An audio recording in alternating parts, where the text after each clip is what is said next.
So let's build a low-power FM community radio station. Again, I want to thank you for coming. We are a ad hoc organization. We call ourselves Community Radio Tucson, and pretty much at this point consists of Dick Kaiser and Jason LaValle, and I'm Chet Gardner.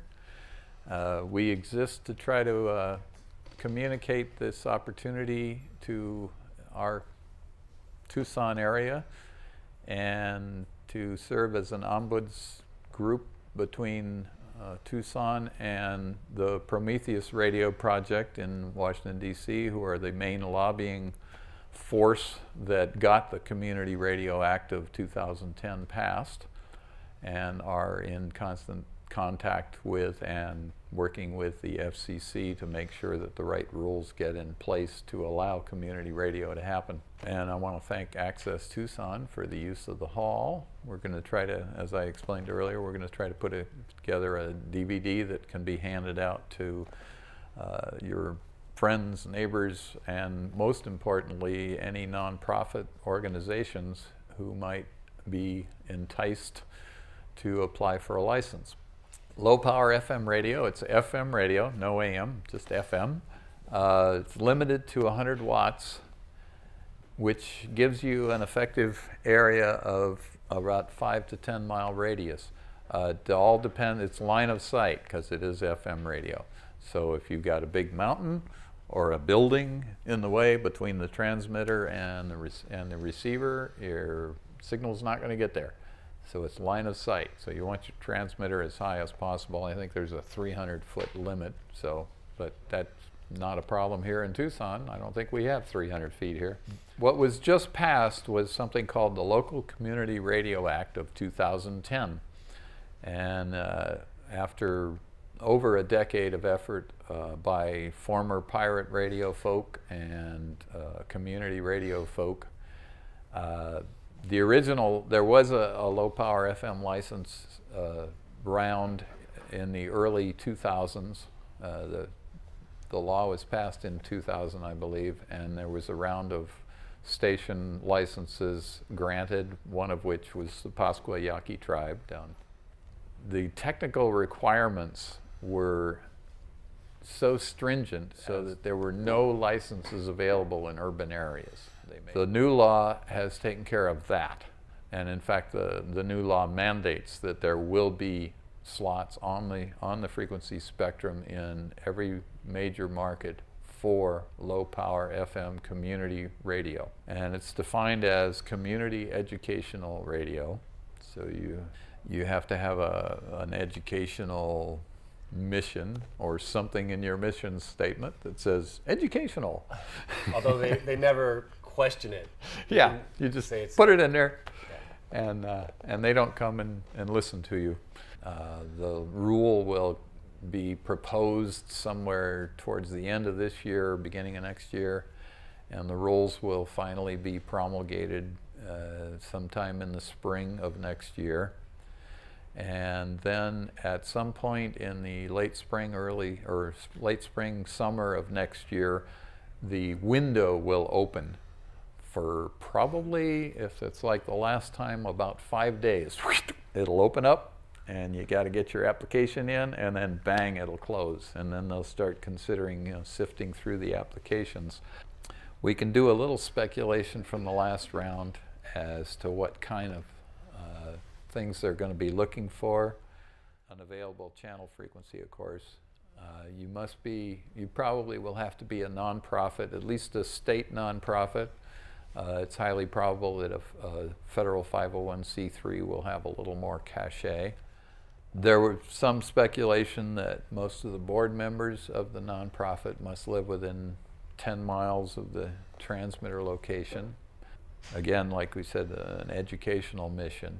So a lot of nonprofits may not have that in their mission statement, so they just change their mission statement and file a new set of bylaws with the whatever agency they're a nonprofit in. A lot of the information on how to do this, in fact, Prometheus Radio has a web page that's how to change your mission statement to be an educational nonprofit. So you don't have to take a lot of notes, because For one, on our website, CommunityRadioTucson.org, we have links to a lot of detailed information about radio automation, about the previous rounds, how to do news on the radio. We have station governance handbook, internet streaming manual. All this stuff is linked from our website or is at Prometheus Radio website.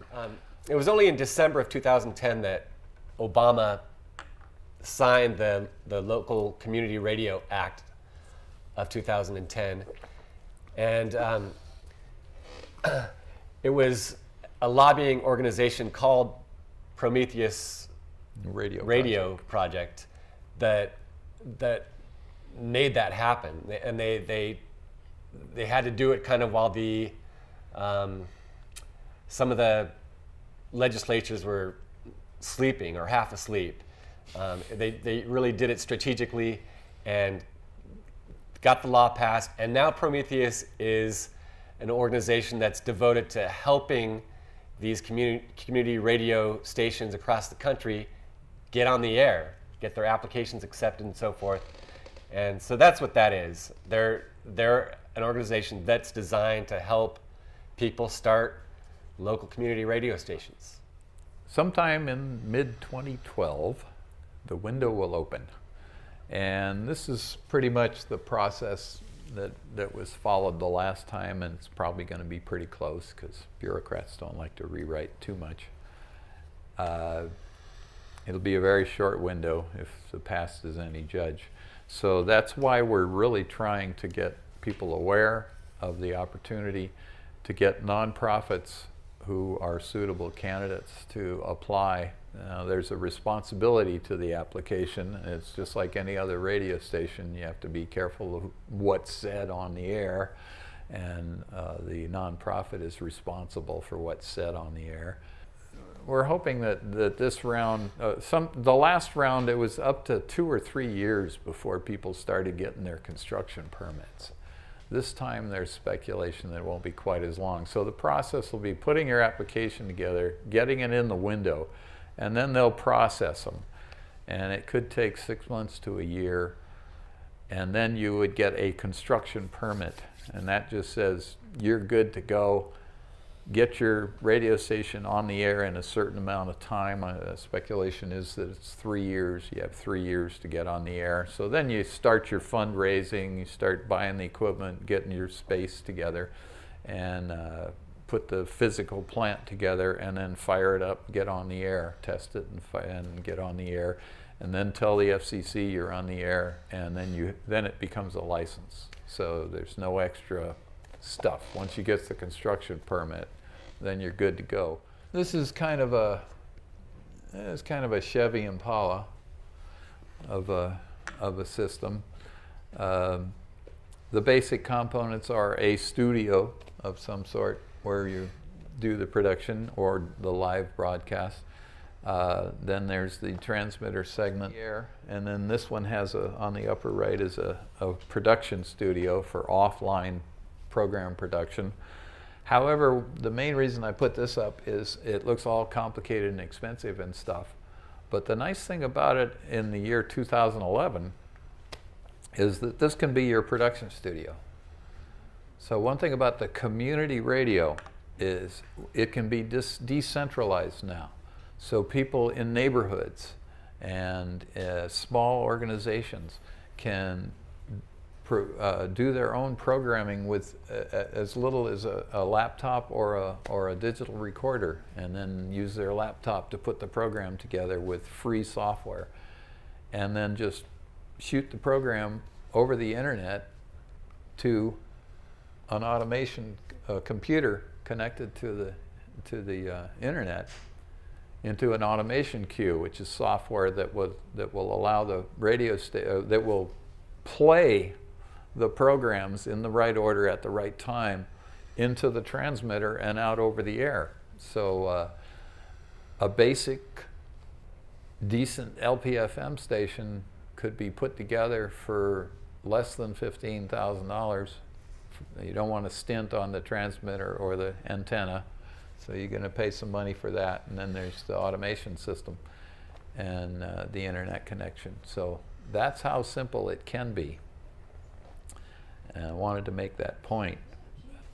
Do you have an idea how much the transmitter and antenna would cost? Just that? One should budget at least $6,000 to $10,000 to really do it right. There's the transmitter, and then lately there's a requirement for the emergency broadcasting equipment, and that's another couple $1,000s.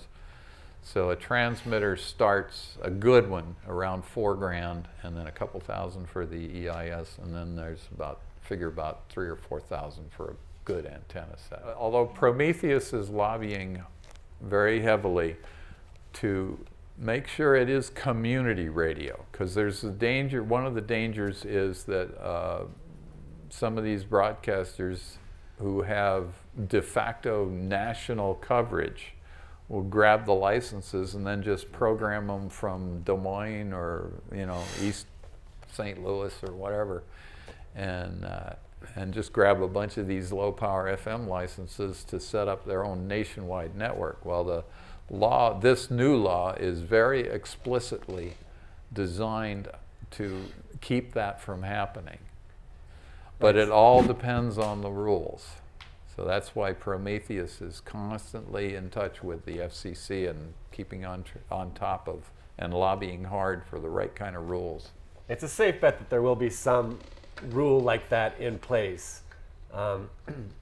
What is from the last time, 75% of the board of directors must live within 10 miles of the where the station is located. I don't know if it'll be exactly that, but it's going to be something close to that most likely. Of course, one thing, agile nonprofits can pack the board. So